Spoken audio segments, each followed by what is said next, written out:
नमस्कार दोस्तों, आज हम हिंदी में छंद का अध्ययन करेंगे। छंद की स्थापना महर्षि पिंगल ने की थी। छंद के मुख्य रूप से 6 भेद होते हैं, लेकिन छंद 3 प्रकार के होते हैं, लेकिन भेद 6 प्रकार के होते हैं। कौन कौन से भेद होते हैं?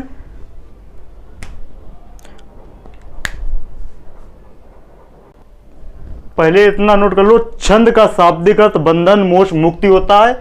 छंद की रचना महर्षि पिंगल ने की थी और छंद के कुल अंग 6 होते हैं।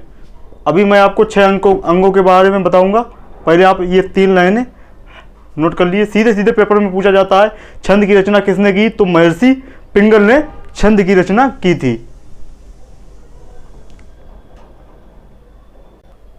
छंद के अंग में पहले नंबर पे आता है वर्ण या मात्रा। अब मात्रा कैसे गिनी जाती हैं? यदि आपको कहीं पर छोटा आ, छोटी ई, छोटो ऊ और ऋषि या चंद की बिंदी, अगर आपको छोटा आ, छोटी ई, छोटो ऊ और ऋषि और चंद की बिंदी दिखाई दे किसी भी वर्ड के ऊपर, तो उसको हमेशा 1 गिना जाएगा। और उसके अलावा चाहे जौन सी मात्राएं होंगी वो 2 में गिने जाएंगी। इसके अलावा अगर आधा व्यंजन हो, आधा वर्ड हो, अगर आधा वर्ड किसी संख्या के पहले अगर शुरुआत हो रही है आधे वर्ड से, तो उस वर्ड को नहीं गिना जाता है। जैसे तोरण, इसको नहीं गिना जाएगा। वहां पे कौन सी मात्रा है? छोटे आ की, तो इस पे 1 आएगा।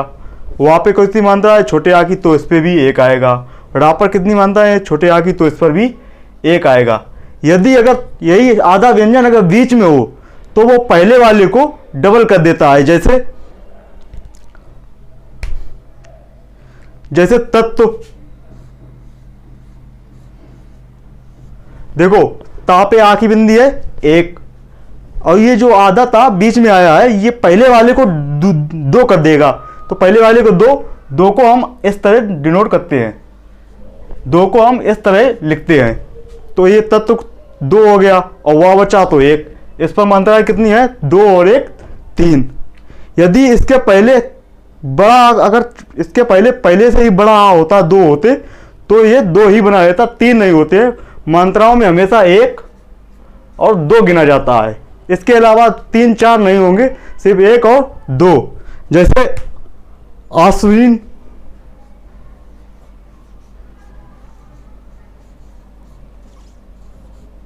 देखो बड़ा आए तो इसके ऊपर 2 आएगा, क्योंकि छोटा आए, जो छोटा आधा स्वा है जो अपने आगे वाले अक्षर को 1 दे देता है, लेकिन यहाँ पर 2 है तो 3 तो होता नहीं, इसलिए 2 ही बना रहेगा। वहां पे बड़ी ई की मात्रा है तो यहाँ पर 2 गिना जाएगा, और ना पे छोटे आ की मात्रा है इसलिए इस पर 1, 2 2 4 और 1 5। इस तरह हम मात्राएं गिनते हैं। और दूसरे नंबर पे आता है चरण।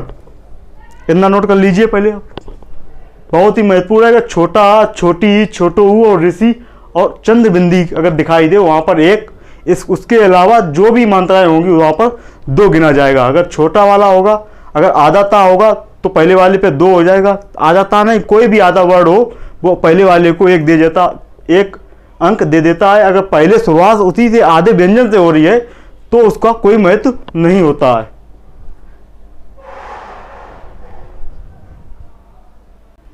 अब दूसरे नंबर पर आता है चरण। छंद में, किसी भी छंद में कम से कम 4 और अधिक से अधिक 6 चरण होते हैं।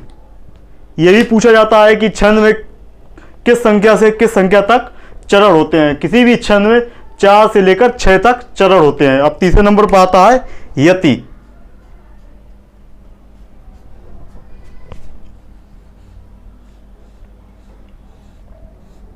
यति मतलब होता है कोमा। यति माने होता है अल्प विराम या कोमा, इसे कहते हैं। जहां पर कहीं थोड़े समय के लिए छंद में रुकना होता है वहां पर यति होती है। अब चौथे नंबर पे आएगा गति।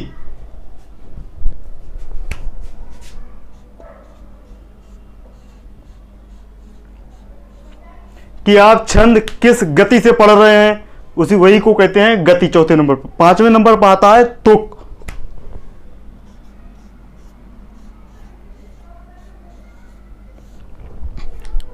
जैसे तुक एक ही तुक तुक में होता है जैसे ज्ञान म्यान, एक ही जिसका आपस में संबंध दिखाया जाएगा उसे तुक कहते हैं। और 5वें नंबर पे आता है, 6वें नंबर पे आता है गढ़।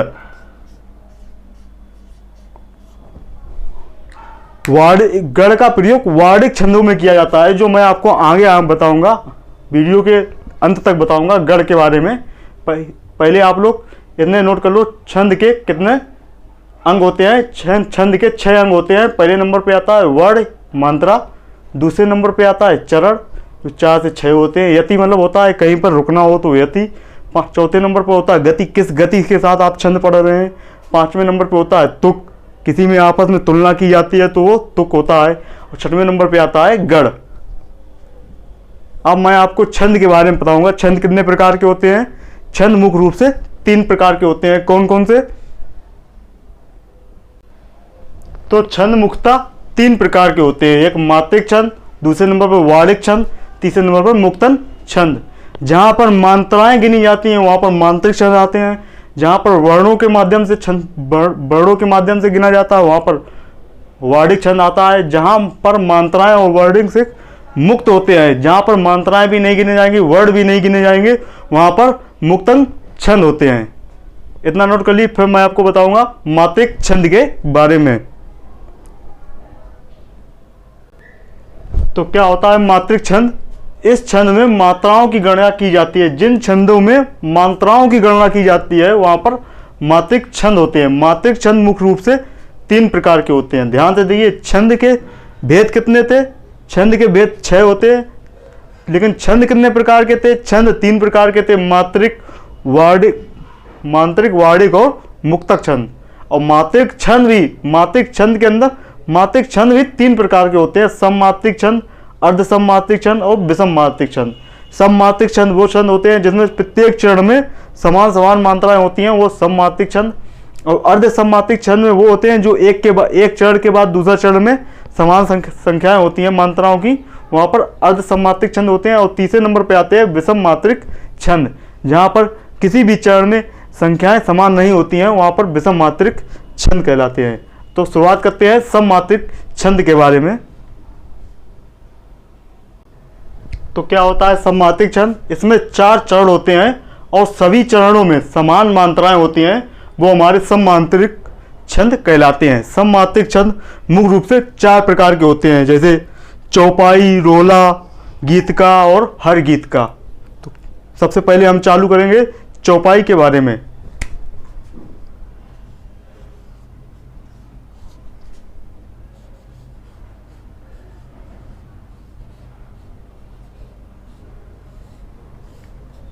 चौपाई, इसमें 4 चरण होते हैं और प्रत्येक चरण में 16-16 मात्राएं होती हैं, वो हमारी चौपाई होती है। क्या होती है कि प्रत्येक चरण में 16-16 मात्राएं होती हैं, चौपाई कहलाती है। अब का हो गया। अब खा पे आता है रोला।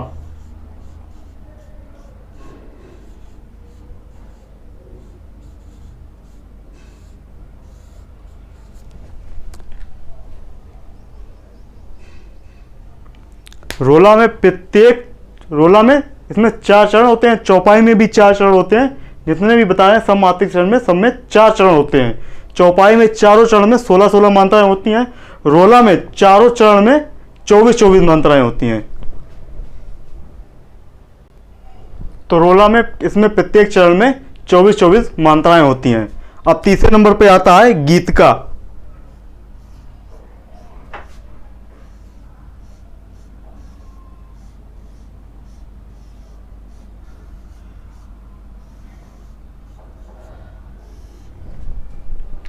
अब गीतका में, रोला में 24-24 होती हैं, लेकिन गीतका में हर प्रत्येक चरण में 26-26 मात्राएं होती हैं।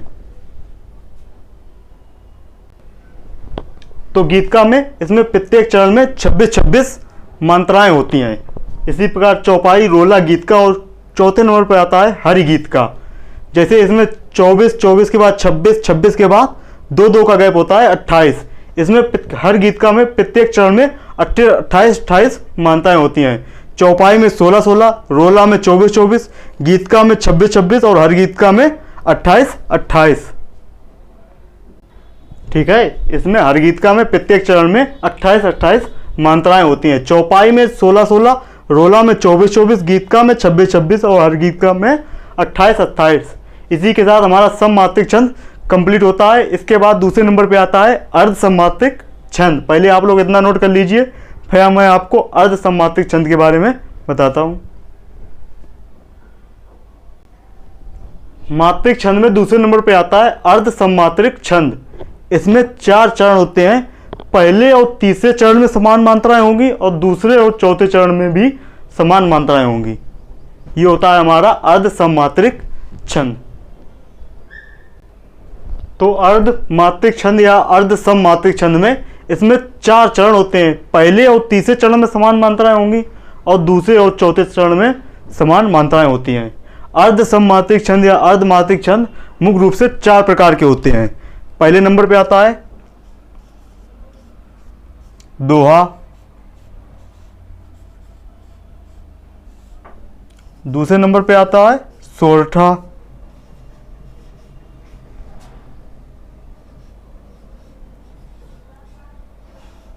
और तीसरे नंबर पे आता है वरवय।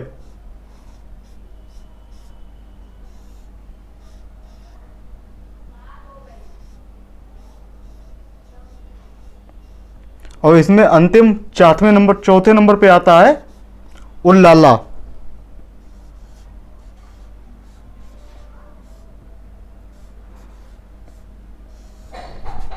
तो अर्ध सममात्रिक या अर्ध मात्रिक छंद में पहले नंबर पे आएगा दोहा, दूसरे नंबर पे आएगा सोरठा, तीसरे नंबर पे आएगा वरवय और चौथे नंबर पे आएगा उल्लाला।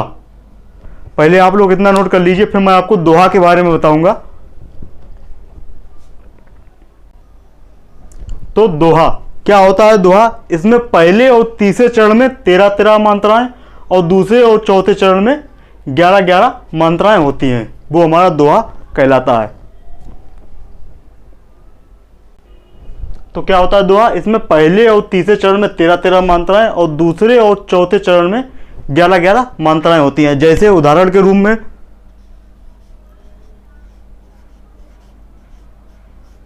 जात न पूछो साधु को, पूछ लीजियो ज्ञान, मोल करो तलवार का, पड़ा रहने दो म्यान। जैसे जात न पूछो साधु की, पूछ लीजियो ज्ञान। अब इसमें कैसे पता करेंगे कि पहले तीसरे चरण में 13-13 मात्राएं हैं? मैंने छंद के प्रारंभ में ही आपको बताया था कि मात्राएं कैसे गिनी जाती हैं। देखो, इस पर बड़ा आ की मात्रा है तो यहाँ पर क्या आएगा? 2। यहाँ पर छोटे ई की मात्रा है, यहाँ पर 1। यहाँ पर ना के ऊपर बड़ा आ की मात्रा है तो यहाँ पर कितना आएंगे? 2।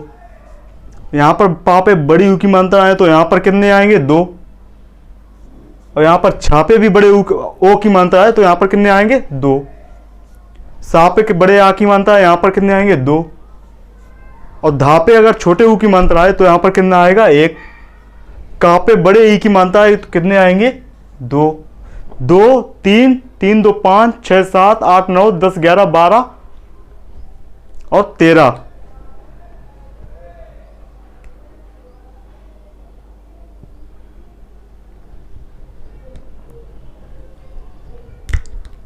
यहाँ पर ना पे बड़े आ की मात्रा नहीं आएगी,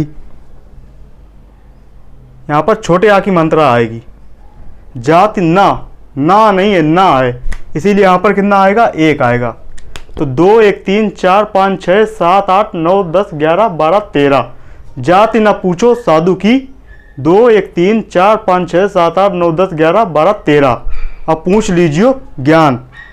इसमें कैसे गिनेंगे? पा पे बड़े ऊ की मात्रा है तो 2, छा पर 1, ला पे बड़े ऊ की मात्रा 2, जा पर 1, इस पे 2, इस पे 2 और इस पे 1।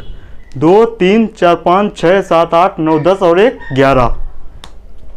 2, 3, 4, 5, 6, 7, 8, 9, 10, 11, 12, 13। जात ना पूछो साधु की भी ये पहला चरण हो गया, इसमें 13 मात्राएं होंगी और दूसरे चरण में इसमें 11 मात्राएं। यही तात्पर्य है कि पहले और तीसरे चरण में 13-13 और दूसरे और चौथे चरण में 11-11 मात्राएं होती हैं। वो हमारा दोहा कहलाता है। अब इसमें दूसरे अर्ध सममात्रिक छंद में दूसरे नंबर पर आता है हमारा सोरठा। इसमें पहले और तीसरे चरण में 11-11 मात्राएं और दूसरे और चौथे चरण में 13-13 मात्राएं होती हैं। यह सोरठा जो है दोहे का उल्टा होता है। कभी कभी पेपर में पूछ लिया जाता है कि कौन सा छंद दोहे का उल्टा होता है, तो सीधे सीधे आएगा कि छोटा छंद दोहे का उल्टा होता है। कैसे होता है? दोहे में पहले और तीसरे चरण में 13-13 मात्राएं होती थी, दूसरे और चौथे में 11-11 मात्राएं होती थी। लेकिन सोरठा में पहले और तीसरे चरण में 11-11 मात्राएं और दूसरे और चौथे चरण में 13-13 मात्राएं होती हैं, इसलिए यह सोरठा होता है दोहे का उल्टा। अब तीसरे नंबर पे आएगा बरवे।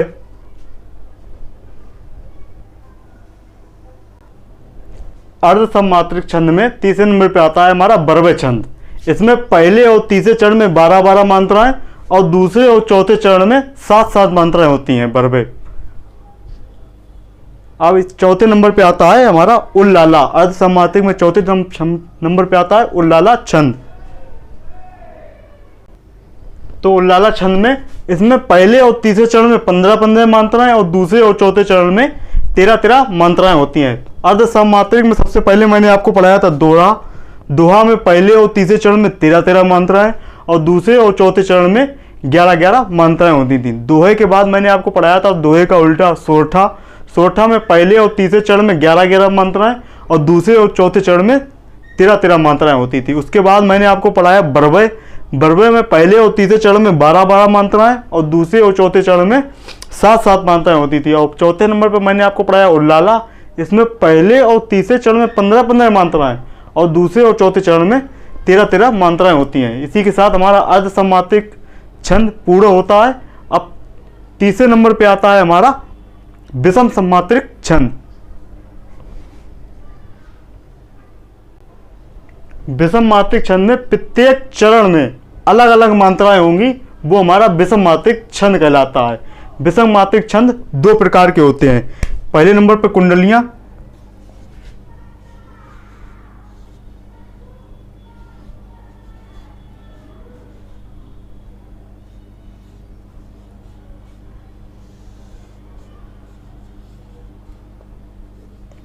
अब दूसरे नंबर पे आता है इसमें छप्पर छंद।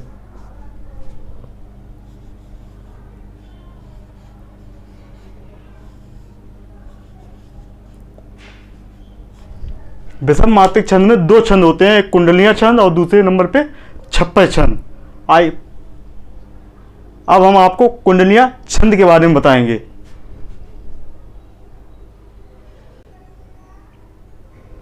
कुंडलीय छंद, इसमें 6 चरण होते हैं और प्रत्येक चरण में अलग अलग मात्राएं होती हैं। कुंडलीय छंद होता है।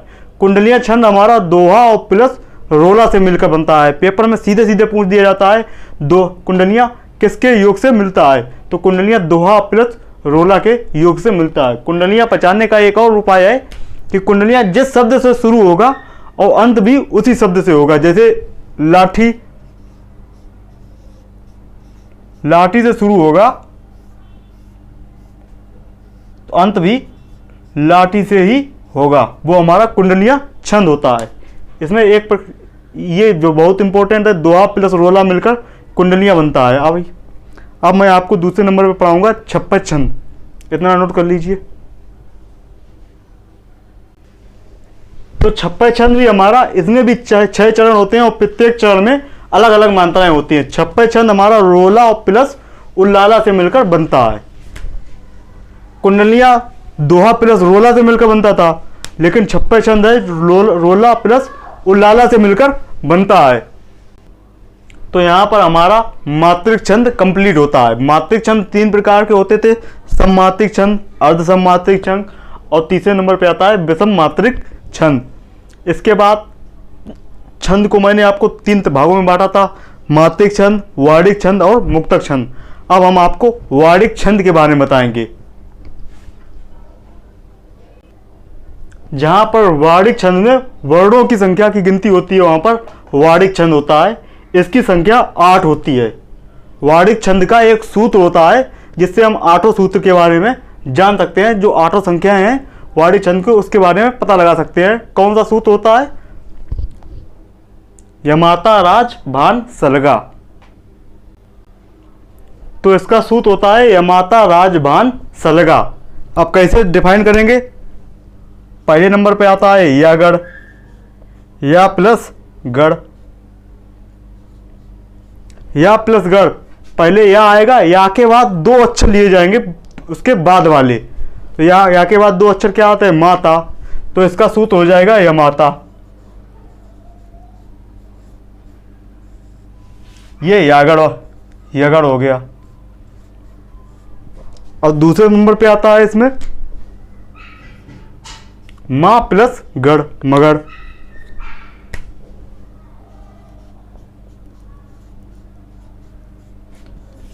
मां के बाद कौन सा लेंगे, 2 अक्षर लेंगे, मां तारा, तो इसमें हो जाएगा मां तारा। ये इसका सूत्र हो गया मगड़ का। इसी प्रकार तागड़ ताराज, रागड़ राज, जागड़ जाभान, भागड़ भानसा, नागड़ नासल, सालग सागड़ सलगा। सलगा के बाद समाप्त हो जाएगा। लास्ट नंबर पर आता है इसका सागड़, सा प्लस गढ़। इसका सूत्र होता है सलगा, सगड़। इसी प्रकार आप सीधे पहचान लेंगे यगड़ का क्या होता है यमाता, मगड़ का क्या होता है मातारा, सागर का क्या होता है सरगा। 2 अक्षर पीछे वाले लिए जाएंगे, माता 2 लिए जाते हैं, इसीलिए यहाँ पर 8 हो जाते हैं। 2 ये ला और गा नहीं लिए जाते हैं। इनके अलावा भी कुछ वार्णिक छंद हैं जिनकी मात्राएं अलग अलग होती हैं, वो मैं आपको सीधे लिखा दे रहा हूँ कि इनमें कितनी मात्राएं होती हैं, जो पेपर में सीधे ही पूछ लिए जाते हैं। तो क्या होते हैं इंद्रवज्या, इंद्रवज्या में 11 वर्ड होते हैं, उपेंद्रवज्या में 11 वर्ड होते हैं। सवैया, ये बहुत पेपर में बहुत बार पूछा गया है सवैया, इसके आने की चांस भी बहुत बने रहते हैं। सवैया में 22 से 26 वर्ड होते हैं, इसे रसखान भी कहा जाता है। द्रुत विलंबित में 12 वर्ड, वंशस्थ में 12 वर्ड, वसंत तिलका में 14 वर्ड, मालिनी भी बहुत पूछा जाता है, और घनाक्षरी भी बहुत पूछा जाता है 15 वर्ड और 31 वर्ड। और ये 3 पेपर में बहुत पूछे गए हैं, और पेपर में आने की संभावना भी इन तीनों की बनी रहती है। ये हमारा वार्णिक छंद कंप्लीट होता है। इसके बाद आता है मुक्तक छंद। पहले नंबर पे हमने आपको पढ़ाया था मात्रिक छंद, दूसरे नंबर पे वार्णिक छंद, और तीसरे नंबर पे आएगा मुक्तक छंद। तो क्या होते हैं हमारे मुक्तक छंद, जो छंद वर्ण या मात्राओं से मुक्त होते हैं वो मुक्तक छंद कहलाते हैं। मतलब जैसा मन वैसा गाओ। इस छंद का प्रयोग आधुनिक काल की कविताओं में किया जाता है। जो आजकल की कविताएं आ रही हैं वो मुक्तक छंद के आधार पर ही आ रही हैं। इसी के साथ हमारा छंद कंप्लीट होता है। फिर मिलेंगे किसी नए प्रकरण के साथ, तब के लिए जय श्री राम। अगर आपको कुछ समझ में आया हो तो चैनल को सब्सक्राइब और लाइक जरूर करें।